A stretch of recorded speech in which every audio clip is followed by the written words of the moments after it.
விஜயதாரன், இப்போ நம்ம முதலமைச்சர் பேசினதை கேட்டோம். இப்போ ஏற்கனவே பலரும் பலவிதமான குற்றச்சாட்டுகளை சொல்கிறாங்க. இந்த வெற்றியை இது நம்ப தகுந்த வெற்றி தானே இது? நிச்சயமா. அதாவது 20 ஆண்டு காலம் திரு நிதிஷ்குமார் அவர்கள் தலைமையிலான தேசிய ஜனநாயக கூட்டணி இன்னைக்கு வெற்றி பெற்றிருக்கு. தொடர்ந்து மக்களுக்கு பல நன்மைகளை கொண்டு சேர்த்திருக்காங்க. 20 ஆண்டுக்கு முன்னாடி ஒரு காட்டாட்சி நடந்தது பீகாரில் என்பதில் இருவேறு கருத்து இருக்க முடியாது. எவ்வாறு 20 ஆண்டுகளுக்கு முன்னாடி இருக்கிறது ஆட்சியில நிறைய அதை நான் கேட்கல. 20 ஆண்டுகளுக்கு முன்னாடி அப்படி ஒரு நிலை, 20 ஆண்டு காலம் அமைதியாக பீகார் என்பது ஒரு அமைதி பூங்காவாக, பெரிய கலவரங்கள் இல்லாத பூமியாக, கிரிமினல்ஸ் அதிகமாக குறைஞ்சிருக்கக்கூடிய மாநிலமாக, பெண்களுக்கு பாதுகாப்பு இருக்கக்கூடிய ஒரு மாநிலமாக திரு நிதிஷ்குமார் அவர்கள் உறுதி செஞ்சிருக்கிறாரு. பாஜக அதற்கு துணையாக நின்று போன முறை அவர் 74 சீட்டு ஜெயிச்சா கூட 120 சீட்டு ஜெயிச்ச பாஜக அவரை முதலமைச்சராக முன்வைத்து தான் அழகு பார்த்தது. இன்றைக்கும் அவரை தான் முதலமைச்சர் கேண்டிடேட்டாக முன்னிறுத்தி இருக்கிறாங்க. அவர் தான் முதலமைச்சராக ஆக்குவாங்க, அதில் மாற்றுக்கருத்தில். அவர் எத்தனை நம்பர் ஜெயித்தாலும், பிஜேபி எத்தனை நம்பர் ஜெயித்தாலும், தனிப்பெரும்பான்மை கட்சியாக வந்தாலும் நிதிஷ்குமார் அவர்கள் முதலமைச்சர் என்று திரு மோடி அவர்களும் திரு அமித்ஷா அவர்களும் உறுதி செஞ்சுருக்காங்க. அந்த கூற்றை சத்தியவாக்கை நிறைவேற்றுவார்கள், அதில் மாற்றுக்கருத்தே கிடையாது. அந்த அளவில் இன்னைக்கு அந்த கூட்டணி அங்கே ஜெயிச்சிருக்குன்னா அதுக்கு காரணம் ஒட்டுமொத்த மக்களும் ஒரு நம்பிக்கை, தேர்தல் ஆணையத்தின் மீது ஒரு நம்பிக்கை வைத்திருக்கிறார்கள். அதுதான் நம்ம பார்க்க வேண்டும். எஸ்ஐஆர் வெற்றி பெற்றிருக்கு அப்படின்னு சொல்கிறத விட எஸ்ஐஆர் மூலமாக மக்கள் வாக்களிக்கணுங்கிற ஒரு உறுதிப்பாட்டுக்கு வந்திருக்காங்க. இந்த முறை அந்த எஸ்ஐஆர் எல்லாரும் நம்ம போய் ஏன் ஓட்டு போடக்கூடாது, நம்ம இப்போ தான் நம்ம வாக்கை உறுதி பண்ணியிருக்கோம், அதனால் நாம் போய் ஓட்டு போடணும் அப்படிங்கிற மனநிலைக்கு வந்ததாலேயே 69-70% வாக்குகள் போலாயிருக்கு கிட்டத்தட்ட. ஸோ தேர்தல் வரலாற்றில், பீகார் வரலாற்றில் 8% வாக்குகள் ஒரு அதிகமாக மக்கள் வாக்களிச்சிருக்காங்க. ஸோ வாக்களித்த மக்களை நம்ம கொச்சப்படுத்தக்கூடாது. தவறாக இது மாதிரி மோசமான விஷயங்களை மக்கள் மீது தேஜா கூட்டணி வெற்றி பெற்றது என்பதற்காகவே மக்கள் மீது ஒரு குற்றச்சாட்டை வைக்கிறது ரொம்ப தப்பு. முதலமைச்சர் அந்த நடைமுறையை பின்பற்றுவது ரொம்ப தவறுன்னு நான் நினைக்கிறேன். மக்கள் அளித்த வாக்குக்கு மரியாதை கொடுக்கணும். ஜனநாயக முறையில் மக்கள் வாக்களிச்சிருக்காங்க. எல்லோரும் வாக்களித்து ஒரு இடத்துல கூட மறு வாக்குப்பதிவு கேட்கல. ஸோ 38 மாவட்டங்களில் வாக்குப்பதிவு நடந்திருக்கு, 243 தொகுதிகளில் வாக்குப்பதிவு நடந்திருக்கு, 243 தொகுதி பார்வையாளர்கள் போடப்பட்டிருக்காங்க. அதே மாதிரி 12 அங்கீகரிக்கப்பட்ட கட்சிகள் களத்தில் இருந்திருக்கிறாங்க. 2616 வேட்பாளர்கள் களத்தில் இருந்திருக்காங்க.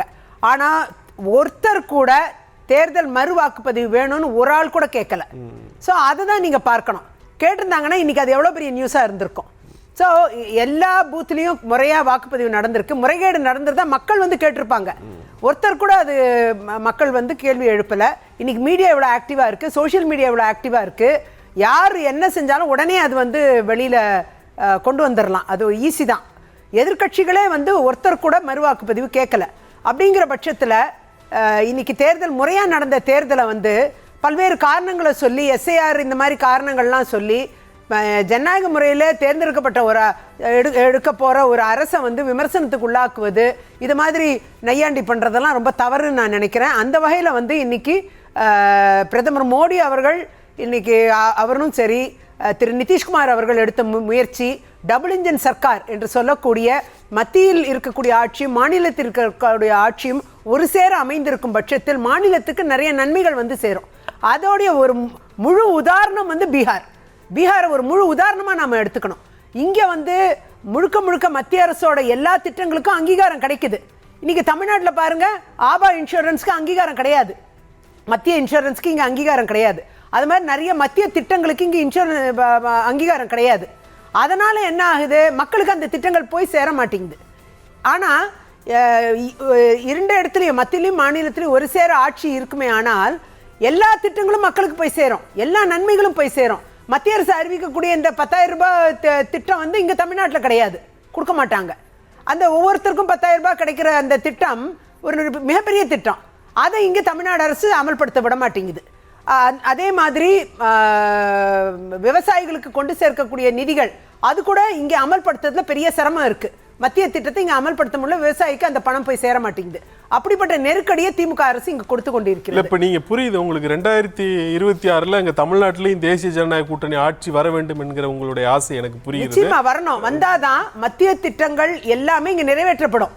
ஒரு 5 லட்சத்திலிருந்து 10 லட்சம் வரைக்கும் இருக்கக்கூடிய ஒரு இன்சூரன்ஸ் திட்டத்தை தமிழ்நாடு அரசு நிறுத்தி வச்சிருக்கு, நடைமுறைப்படுத்த மாட்டேங்கிறாங்க.